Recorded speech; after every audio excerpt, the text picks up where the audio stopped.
ছাত্র বন্ধুরা, আসসালামু আলাইকুম এবং স্বাগতম। আজকে আমরা রেগুলেশন অফ জিন এক্সপ্রেশনের 5টি কি কনসেপ্ট নিয়ে কথা বলবো। শুরু করা যাক। প্রথমে আমরা দেখি হোয়াট ইজ জিন এক্সপ্রেশন। এটা একটা প্রসেস যার মাধ্যমে ডিএনএ ইনস্ট্রাকশনগুলো কনভার্টেড হয় ফাংশনাল প্রোডাক্টে। ফাংশনাল প্রোডাক্টটা কি?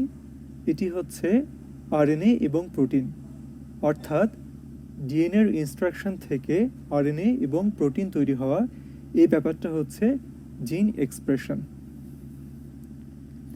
এখন হাউ জিন ইজ এক্সপ্রেসড? জিন এক্সপ্রেশন দুটি ফেজে ঘটে থাকে।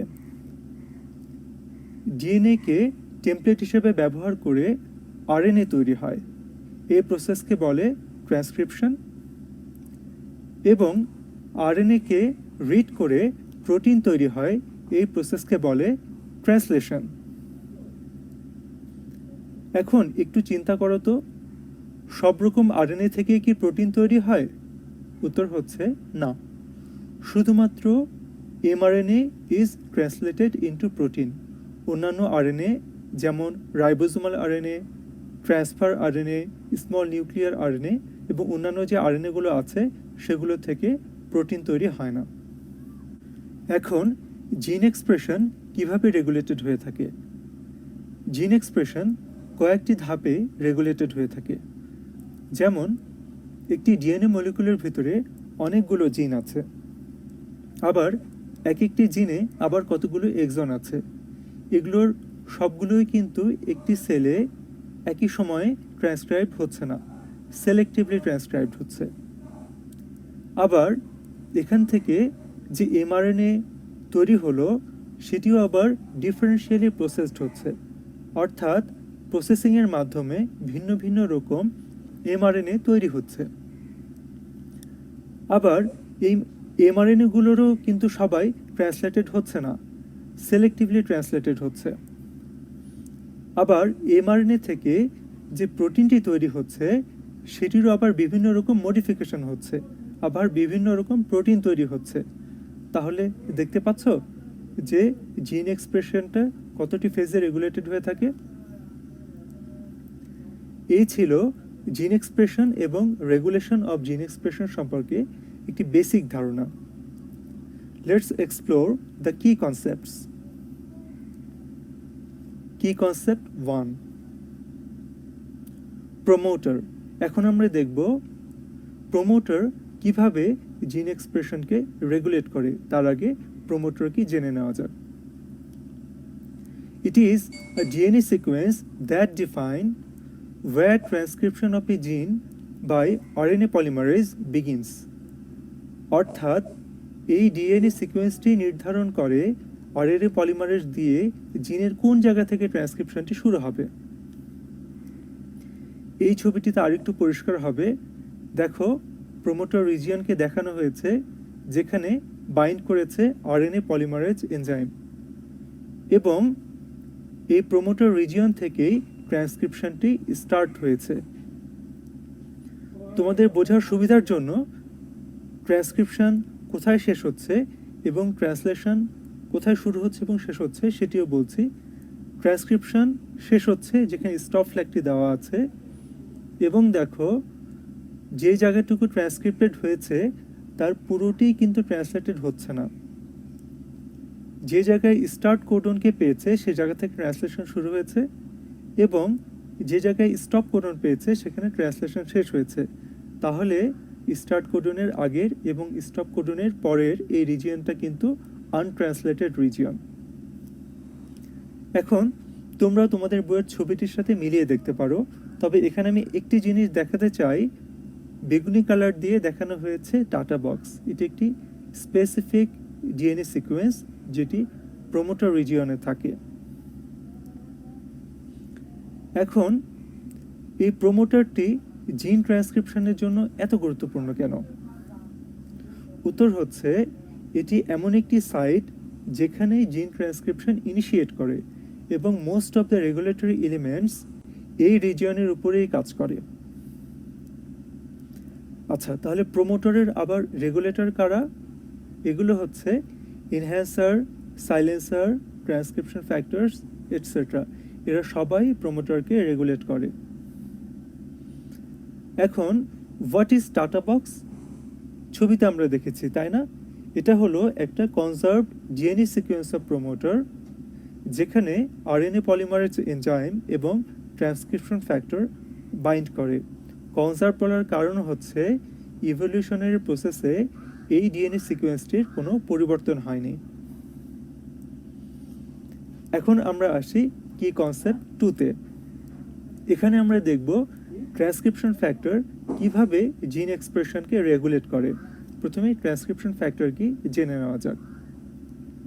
এটা হলো একটা কি প্রোটিন যেটা ইনিশিয়েট করে এবং রেগুলেট করে জিনের ট্রান্সক্রিপশন। ছবিতে আরেকটু পরিষ্কার হওয়া যাবে।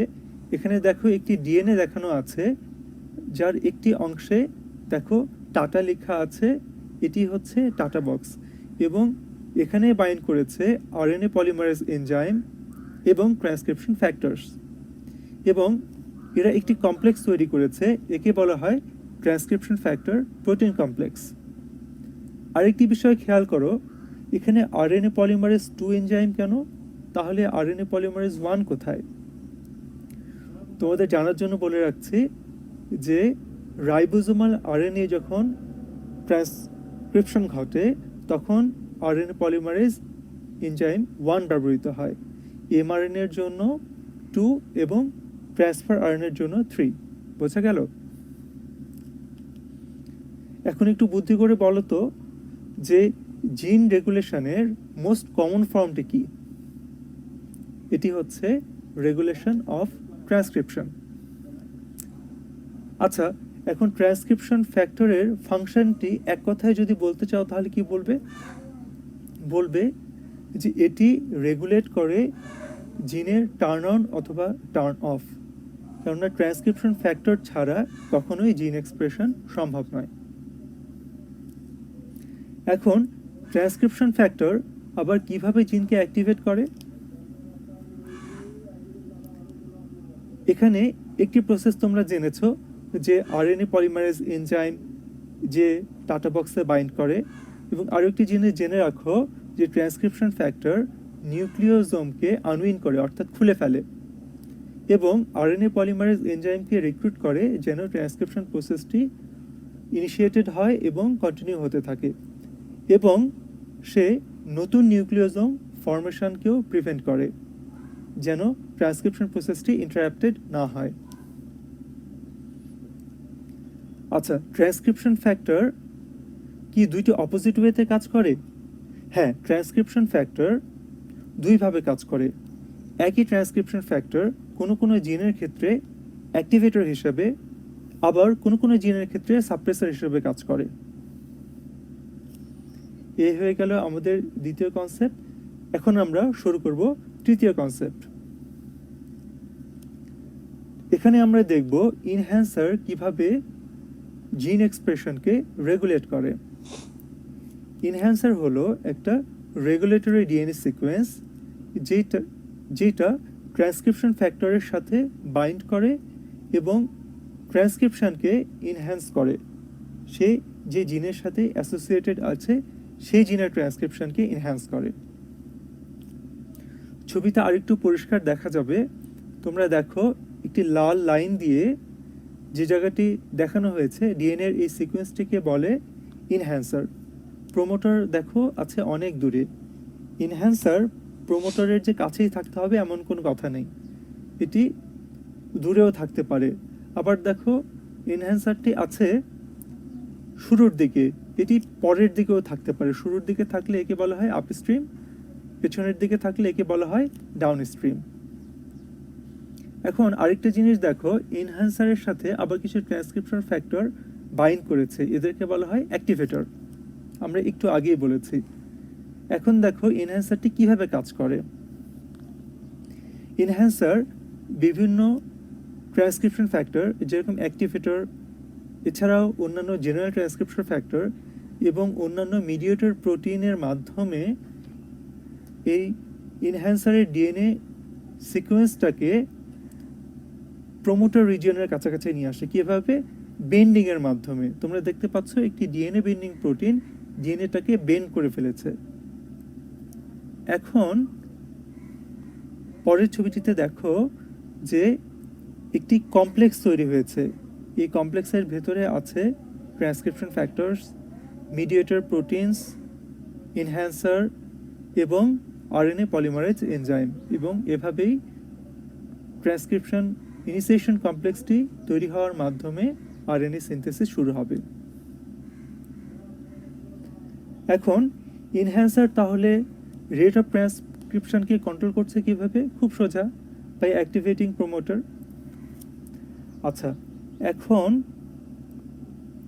একই জিনের উপরে কি ভিন্ন ভিন্ন এনহ্যান্সার কাজ করে ভিন্ন ভিন্ন জায়গায় ভিন্নভাবে জিন এক্সপ্রেস করে? উত্তর হচ্ছে হ্যাঁ।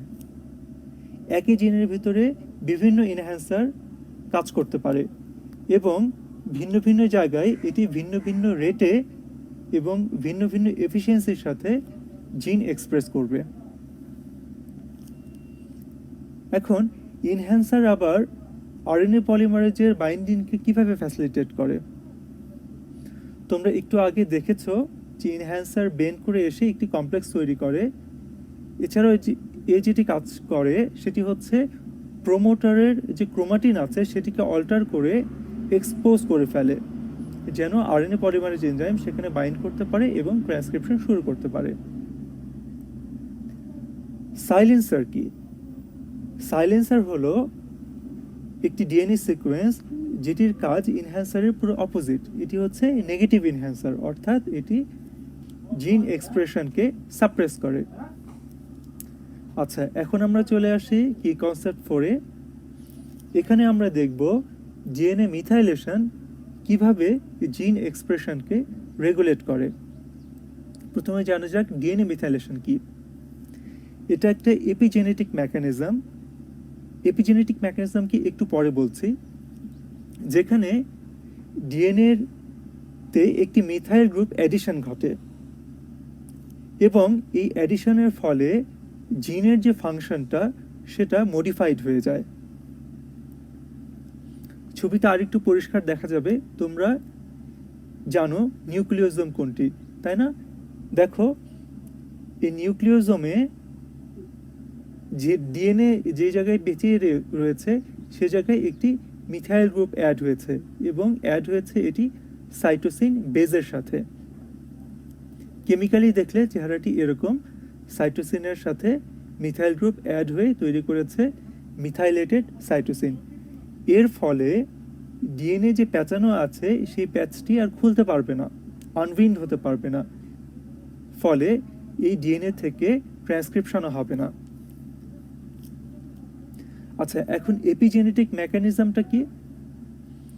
এটি হচ্ছে DNA modification without change in DNA sequence. তোমরা দেখলে মিথাইল গ্রুপ অ্যাড হয়েছে, ডিএনএ মডিফাই হয়েছে, কিন্তু সিকোয়েন্সের কোনো চেঞ্জ হয়েছে কি? হয়নি। এবং এই মডিফিকেশনের মাধ্যমে জিনের অ্যাক্টিভিটি এফেক্টেড হচ্ছে। What are the cellular processes DNA methylation involved in? DNA methylation কতগুলো সেলুলার প্রসেসের সাথে যুক্ত। যেরকম ক্রোমাটিন স্ট্যাবিলিটি, তোমরা হয়তো কিছুটা বুঝতে পেরেছো, আবার একটু বলবো আমি। জেনোমিক ইমপ্রিন্টিংয়ে আসা যাক। আমরা জানি প্রতিটি জিনের দুটি অ্যালিল থাকে, একটি আসে বাবার থেকে, একটি আসে মা থেকে। ইমপ্রিন্টিং হচ্ছে সাইলেন্সিং, অর্থাৎ দুটি অ্যালিলের একটি সাইলেন্সড হয়ে যাবে। এটি একটি নর্মাল ফেনোমেনা, কিন্তু এটির সাথে কিছু ডিজিজ প্রসেস রিলেটেড আমি আরেকটি শর্ট ভিডিওতে এটি এক্সপ্লেইন করব। এখন আসা যাক এক্স ক্রোমোজোম ইনঅ্যাক্টিভেশনে। আমরা জানি ফিমেলের প্রতিটি সেলে দুটি এক্স ক্রোমোজোম থাকে এবং এই মিথাইলেশন প্রসেসের মাধ্যমে একটি এক্স ক্রোমোজোম ইনঅ্যাক্টিভেটেড হয়ে যায়। আবার আমরা দেখতে পাচ্ছি যে মিথাইলেশনের মাধ্যমে অনেক জিন সুইচড অফ হয়ে যায়, কিন্তু এভাবে ডিফেক্টিভ মিথাইলেশনের মাধ্যমে যদি জিন সুইচড অফ না হয় সেক্ষেত্রে কিন্তু এটি ক্যান্সার প্রডিউসিং হতে পারে। এখন মিথাইলেশন কিভাবে ডিএনএকে সাইলেন্স করে? অলরেডি আমরা বুঝতে পেরে গেছি যে মিথাইলেশন নিউক্লিওজোমকে স্ট্যাবিলাইজ করে এবং ট্রান্সক্রিপশন ফ্যাক্টরকে সেখানে বাইন্ডিং হওয়া থেকে প্রিভেন্ট করে। এখন আমাদের লাস্ট কনসেপ্ট, কি কনসেপ্ট 5। এখন আমরা দেখব স্প্লাইসিংয়ের মাধ্যমে কিভাবে জিনের এক্সপ্রেশন রেগুলেটেড হয়। প্রথমে আসা যাক স্প্লাইসিং কি। এটা একটা প্রসেস যার মাধ্যমে ইন্ট্রনসগুলো এক্সাইজড আউট হয়ে যায় এবং এক্সনগুলো একসাথে জোড়া লাগে টু জেনারেট ম্যাচিওর এমআরএনএ। ছবিতে দেখলে আরেকটু ভালো বোঝা যাবে। আমরা জানি জিনের দুটি নির্দিষ্ট জায়গা থাকে, একটি হচ্ছে কোডিং রিজিয়ন, আরেকটি হচ্ছে নন কোডিং রিজিয়ন। কোডিং রিজিয়নকে বলা হয় এক্সন এবং নন কোডিং রিজিয়নকে বলা হয় ইন্ট্রন। এখন দেখো এই জিনটি থেকে একটি এমআরএনএ ট্রান্সক্রাইবড হয়েছে, কিন্তু এমআরএনএর ভিতরে ইন্ট্রনগুলো কি আছে? নেই, সেগুলো স্প্লাইসড আউট হয়ে গেছে, অর্থাৎ সেগুলোকে এক্সাইজ করে বের করে দেওয়া হয়েছে। এখন আবার দেখো এখান থেকে আরেকটি মজার বিষয় ঘটবে। তোমরা দেখো এখানে 4টি এক্সন আছে, 1 2 3 4, কিন্তু অল্টারনেট স্প্লাইসিংয়ের মাধ্যমে 2 ধরনের এমআরএনএ তৈরি হয়েছে। যেখানে প্রথমটিতে আছে 1 2 3, যেখান থেকে প্রোটিন তৈরি হয়েছে প্রোটিন এ, এবং আরেকটি আছে 1 2 4, যেখান থেকে তৈরি হয়েছে প্রোটিন বি। তাহলে আমরা দেখতে পেলাম যে স্প্লাইসিং প্রসেসে কিভাবে একই জিন থেকে ভিন্ন ভিন্ন রকম প্রোটিন তৈরি হয়। এখন তাহলে প্রশ্নের উত্তরটি দেওয়া যাবে না যে স্প্লাইসিংয়ের মাধ্যমে জিন এক্সপ্রেশন কিভাবে রেগুলেটেড হয়? যে এটা ডিফারেন্ট সেলকে সেম জিন ইউজ করে ভিন্ন ভিন্ন রকম প্রোটিন তৈরি করতে সাহায্য করে। এখন হোয়াট ইজ স্প্লাইসিওজোম? স্প্লাইসিওজোম হচ্ছে স্মল নিউক্লিয়ার আরএনএ, যেটি একটি আরএনএ নিউক্লিয়াসে থাকে এবং প্রোটিনের একটি কমপ্লেক্স। এটা এমন একটি মেশিনারি যেটি ইন্ট্রনকে কেটে বাদ দিয়ে দেয় এবং এক্সনগুলোকে জোড়া লাগিয়ে দেয়। এখন স্প্লাইসিং আইসোফর্মস কি? এই যে স্প্লাইসিংয়ের মাধ্যমে সেম জিন থেকে বিভিন্ন রকম প্রোটিন তৈরি হলো, তারা পরস্পরের আইসোফর্মস। এতক্ষণ আমরা রেগুলেশন অফ জিন এক্সপ্রেশনের 5টি কি কনসেপ্ট সম্পর্কে জানলাম। আশা করি তোমরা বুঝতে পেরেছ। তবে একটি জিনিস তোমাদের মনে রাখতে হবে, এই যে আমরা প্রমোটার, ইনহ্যান্সার, সাইলেন্সার, এই ডিএনএ সিকোয়েন্সগুলোর কথা বলছি যেগুলো জিন এক্সপ্রেশনকে রেগুলেট করে, এগুলোর মিউটেশন এবং ডিলিশন কিন্তু অনেক ডিজিজ প্রসেসের সাথে রিলেটেড। তেমনিভাবে স্প্লাইসিং এবং ডিএনএ মিথাইলেশন, এই মেকানিজমগুলো যদি ডিফেক্টেড হয়ে থাকে সেগুলো তাহলেও মানুষের শরীরে বিভিন্ন রকম ডিজিজ হতে পারে। এই বলে আজকের ভিডিওটি শেষ করছি। পরবর্তী ভিডিওতে থাকবে জিনোমিক ইমপ্রিন্টিং। তোমাদের সবাইকে দেখার আমন্ত্রণ রইল। সবাইকে অসংখ্য ধন্যবাদ।